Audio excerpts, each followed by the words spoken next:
There is a very significant difference between covert or vulnerable narcissism and overt or grandiose narcissism. The grandiose or overt narcissist is what you probably think of as the typical narcissist: loud, brash, boastful, and arrogant. The covert narcissist, however, is a horse of a different color. While they have the same grandiose ideas and lack of empathy as the overt narcissist, they use more subtle measures to get their narcissistic supply needs met, which makes them more difficult to spot. But they still react when you call them out. You'll want to know the details about how the two main types of narcissism differ and their possible reactions before you decide to call them out.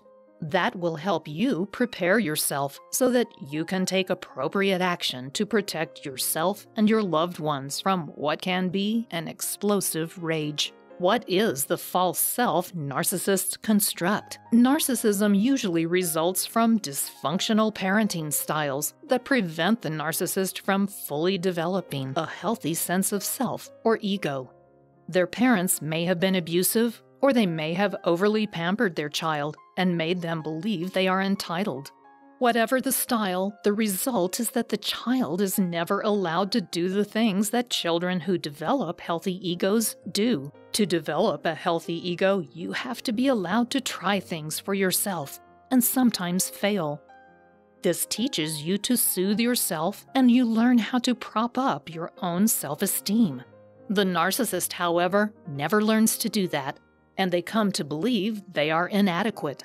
Because of this dynamic, they bury what they perceive as their flawed true self deep inside, and in its place, they construct a false self they use to interact with the world around them.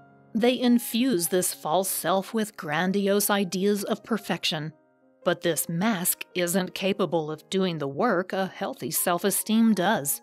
It can't soothe the narcissist when they confront challenges, and it can't internally prop up their ego.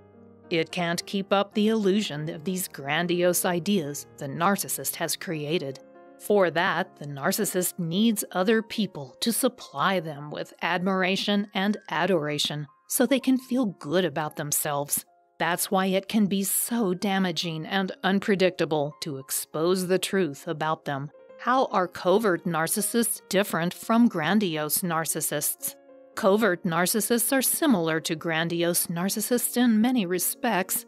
They both construct the false self, and they both need external validation to prop up their sense of self. They also both see other people as tools for getting that admiration and adoration, known as narcissistic supply. The difference between them lies in the way they go about getting that supply.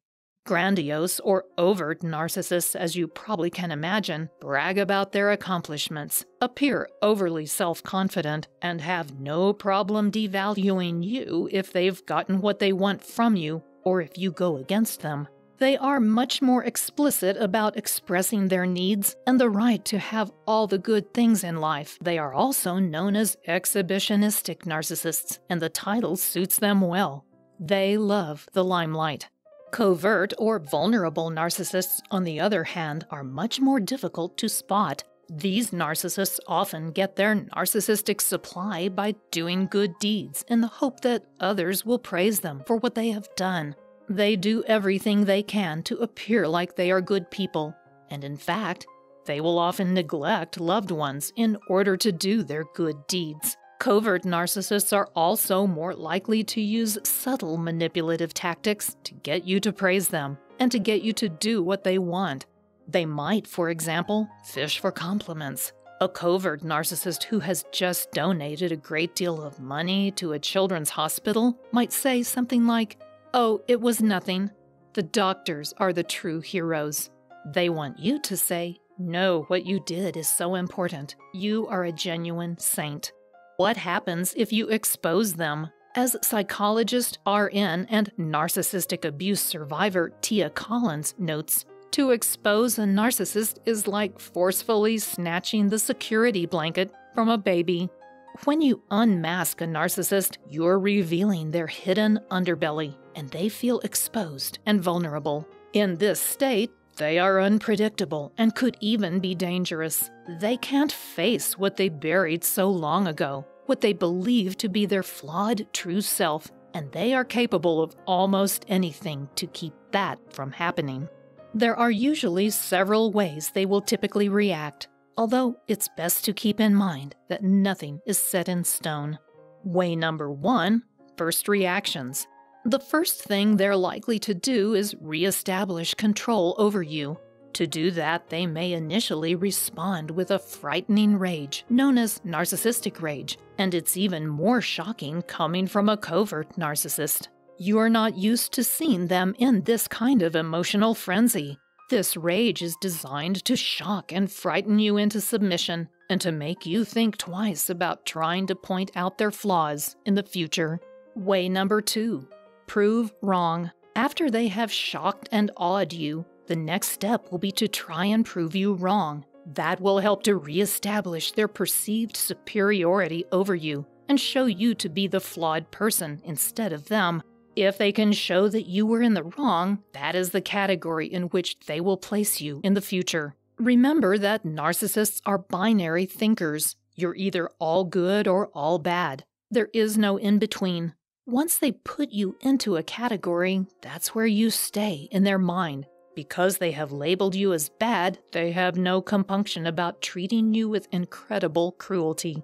They will bait you by attempting to trigger you. They will gaslight you to try to make you doubt your own interpretation of reality. They will be withholding and seek to isolate you, and they devalue you by spreading false information and gossip to discredit you. Way number 3, winning you back. If the narcissist still believes they can get something from you, or if they think they can get you solidly back under their control, they may seek to lure you back with their charm. Toward that end, you might experience any one of the following tactics. Love bombing. This is where they will once again profess their undying love for you and promise that the future will be different. They likely did this when you were first getting to know them, but you might not have noticed. You might have just thought they really cared about you. False apologies. This often accompanies the love bombing if the narcissist thinks they need to make some kind of gesture to get you back. They might apologize, but the apology will lack empathy and be devoid of any sincerity. They might also apologize by offering an excuse for their behavior. This usually means they're really blaming someone else for what they did. Bring on the guilt. With this tactic, the narcissist may try to use your genuine emotions against you. They want to make you feel they've done so much for you that you can't possibly be treating them this way. They may tell you something like, "You'll never find anyone else like me." Way number 4, the discard. This is another technique narcissists will use when you call them out, particularly if they don't believe there is anything else you can do for them, or they realize you pose too much of a danger to their false self to keep you in their life.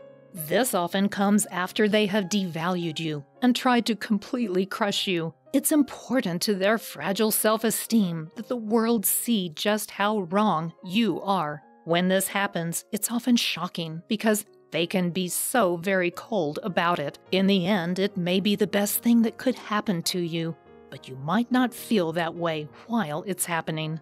Finally, exposing a narcissist, whether covert or overt, is always a dicey business. You never know how they will react.